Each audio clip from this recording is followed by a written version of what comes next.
Olá, tudo jóia? Alcinei da empresa Strasmac e vamos aqui para continuar aquele vídeo anterior, agora falando de uma parte 2. Então estávamos falando aqui do QTA, quadro de transferência automática, com uma aplicação específica. O que faz esse quadro? Esse quadro você tem um grupo gerador, um gerador de energia e a energia da rua, da concessionária. Então esse quadro nosso ele vai ficar no meio do caminho.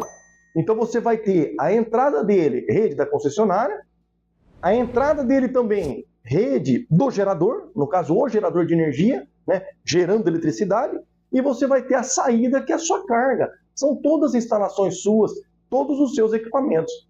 Então é importante a gente falar aqui, por exemplo, quais são os dispositivos principais que vão nesse quadro, né? Por que a gente fala, qual a característica, o que tem um quadro de transferência automática? Por que ele é tão específico assim? Por que ele tem essa aplicação? Bom, a gente vai ter o seguinte, é muito importante, por exemplo, o cabo de comando. Ele faz parte e ele tem as ligações internas lá, interligando a placa e os dispositivos elétricos ali. Então, o que faz esse cabo de comando? Isso é uma parte especializada. Empresas parceiras da Strasmac, a própria Strasmac, faz a automação. A automação muda de gerador para gerador e tem muita especificidade. Por exemplo, em alguns casos eu posso utilizar até um conector que já vem preparado, que o pessoal chama de ATS, um conector preparado para ATS, que eu posso conectar lá. Só que em alguns casos eu não consigo usar somente esse conector. Nós precisamos fazer uma modificação interna no gerador. A Strasmac caracteriza para não interferir e não fazer modificações, cortando fios, não utilizamos dessa forma. Simplesmente soltamos do conector e fazemos as ligações quando há necessidade de mexer internamente no gerador. Nós temos também toda a explicação de como faz essa parte. É uma parte mais específica, é uma automação. Então esse cabo de comando que interliga o QTA, que é a parte de comando, para ele fazer a partida do gerador quando necessário, para ele fazer o autoteste semanal, não é? Para ele partir, para ele ligar os equipamentos ali do gerador, por exemplo, ali a solenoide de uma bomba injetora, por exemplo, um sinal do afogador. Então você faz também a parte do afogador automático, que tem uma maneira característica de ligar ele também, que é muito importante, mais indicado para gerador gasolina, a questão do afogamento automático, né?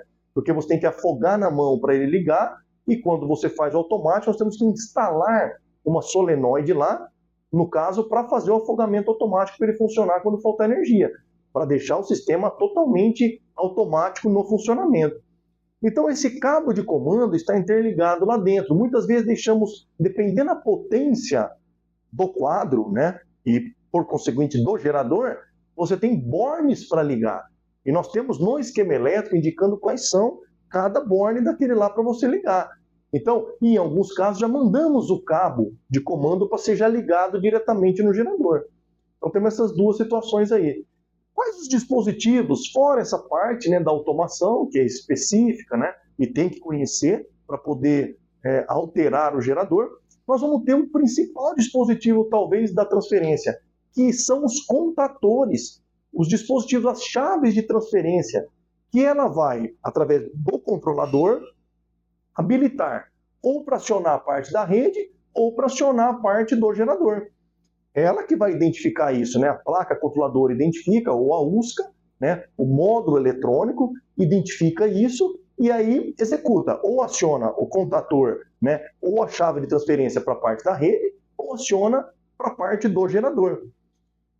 Fora o contator, que é a peça, talvez, né, como eu disse, uma das mais importantes, né, junto com a controladora para funcionar em automático, né, é das peças mais importantes, eu posso ter proteções. E aí as proteções são variáveis. Aí depende também, fazemos personalizado conforme a solicitação do cliente também. Por exemplo, eu posso ter DPS, posso ter um DPS, eu posso ter uma distribuição junto, eu posso ter fusíveis de proteção, eu posso ter disjuntor, o disjuntor das entradas principais e da saída para acionar carga. Essa é uma parte de proteção que pode estar agregada. A questão de um pino isolador para você conectar um polo de terra, para você conectar um polo de neutro, né? A questão de uma troca de tensão. Quando tem a USCA, você pode trocar a tensão facilmente através de um borne. Você troca a tensão para 110.220 ou 220.380. É possível você alterar. Quando da placa controladora, não é através de um borne. Aí realmente é necessário especificar se ele é 110.220 ou 220.380. Isso eu estou falando agora uma parte mais específica, né, da Strasmac, no caso dos quadros da Strasmac. Mas enfim, de maneira geral, então, o que é importante a gente colocar aqui também, né, é um QTA. Então, o que o QTA faz? Você tem uma parte de um cabo de comando e o cabo de energia para ligar no gerador. Pronto, essa parte é do gerador. Tem que se haver essa interligação, QTA e gerador. O que normalmente chega para o cliente final e o consumidor final e o eletricista dele? O que ele tem que fazer quando ele recebe esse gerador e esse quadro acoplado? Normalmente já vai assim, ele vai acoplado o QTA já no gerador. O que tem que fazer lá no cliente para operar? Simplesmente entra com rede de um lado e a carga do outro. Só isso, os cabos. Aí se for trifásico, são as 3 fases mais o neutro, né, da rede, e a saída, 3 fases mais o neutro. Se for bifásico, 2 fases mais o neutro, da rede de entrada, e 2 fases mais o neutro de saída. Então, basicamente, de uma maneira bem geral e simples, né, nessa explicação, um QTA funciona dessa forma, né, com esses dispositivos, essa maneira de ligar. Então, como eu disse, na dúvida, podem deixar aí comentários, questões que iremos responder. Strasmac, energia a seu comando, muito obrigado.